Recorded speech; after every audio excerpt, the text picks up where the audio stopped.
అందరికీ నమస్కారం.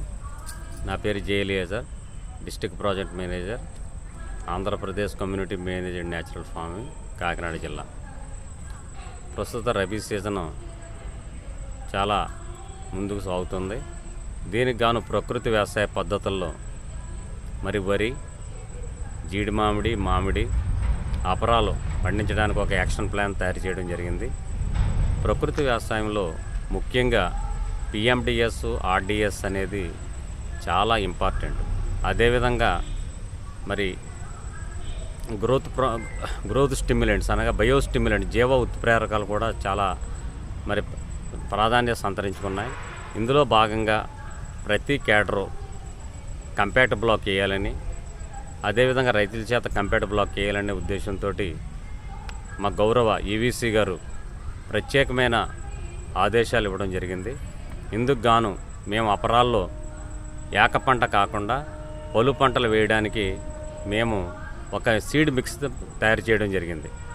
అపరాల్లో రైతులు చాలా ఇబ్బందులు ఎదుర్కొన్నారు. చీడపీడలు, అదేవిధంగా కొన్ని వాతావరణ పరిస్థితుల వలన మరి అనుకున్న దిగుబడులు సాధించట్లేదు. కాబట్టి ఈ యొక్క సిస్టంలో మేము ఒక 4 నుంచి 5 రకాల మరి పంటలను జోడించాలని మేము ఈ సంవత్సరం నుంచి ప్రయోగాత్మకంగా ఈ క్యాడర్ బ్లాక్స్లోనూ వేయించడం జరుగుతుంది. ఇందులో భాగంగా ఆవాలు, నువ్వులు, మరి మొక్కజొన్న, అదేవిధంగా బొబ్బర్లు అనే విత్తనాలు దీంతో జోడించడం జరిగింది. తద్వారా మరి మనకి న్యాచురల్ ఎనిమీస్ అనేది బాగా అభివృద్ధి చెందుతాయి. తద్వారా ఈ చీడపీడల ఉధృతి తగ్గుతుందని అపరాల్లో మేము ప్రవేశపెడుతున్నాం. అదేవిధంగా ఘనజీవామృతం అనేది కూడా తప్పనిసరిగా అపరాల్లో 200 కేజీలు వాడాలని, దాంట్లో బయోచార్ కలిపి వాడుకున్నట్టయితే మరి వాప్స్ అనేది తయారయ్యి మరి మనకు నీరు లేకపోయినా కానీ అధిక దిగుబడులు సాధించడానికి దోహదం చేస్తుంది. ఆ ఇంటర్వెన్షన్ ఒకటి ప్రవేశపెట్టదలుచుకున్నాం.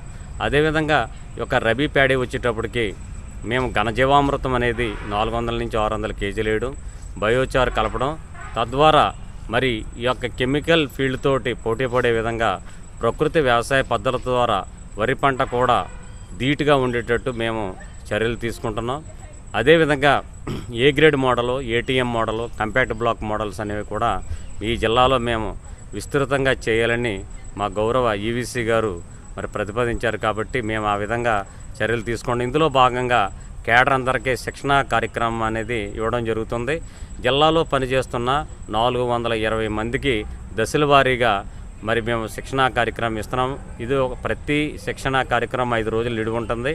ఇందులో ప్రతి థీమాటిక్ అనగా మనకి మార్కెటింగ్ కానీ, అదేవిధంగా మనకి సస్యరక్షణ మీద కానీ, పంటల యాజమాన్య పద్ధతులు, అదేవిధంగా మరి ఎలాగ డేటా చేయాలి, అదేవిధంగా కమ్యూనిటీ మొబిలైజేషన్ ఏ విధంగా చేయాలనేది కూడా మేము ఈ యొక్క క్యాడర్ అందరికీ ట్రైనింగ్ ఇవ్వడం జరుగుతుంది.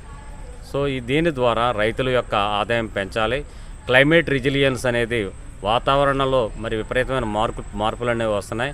వాటిని ఎదుర్కొని మరి పంటలు ఏ విధంగా పంటలు పండించాలి, 365 రోజులు పచ్చగా ఎలా ఉంచాలి అనేది మెయిన్ కాన్సెప్ట్గా తీసుకుని మేము దీన్ని ముందుకు తీసుకెళ్తున్నాం. దీని ద్వారా రైతు ఆదాయం పెరగడం ఒక ఎత్తు అయితే పర్యావరణ పరిరక్షణకు చాలా దోహదం చేస్తుంది. ముఖ్యంగా పలు పంటల విధానం ద్వారా మరి క్రాప్ బయోడైవర్సిటీ పెరుగుతుంది. ఎనిమల్ బయోడైవర్సిటీ పెరగడం ద్వారా మరి సుస్థిర వ్యవసాయం చేయడానికి, మరి అదేవిధంగా క్లైమేట్ రెసిలియన్స్ అనగా మనకి ఏమన్నా తుఫాన్లు వచ్చినా, వరదలు వచ్చినా, అధిక ఎండ వచ్చినా కానీ పంటలు తట్టుకుని నిలబడతాం. మరి నిరంతర ఆదాయం పొందేటట్టు మేము చర్యలు తీసుకుంటున్నాం. Thank you. Okay, thank you.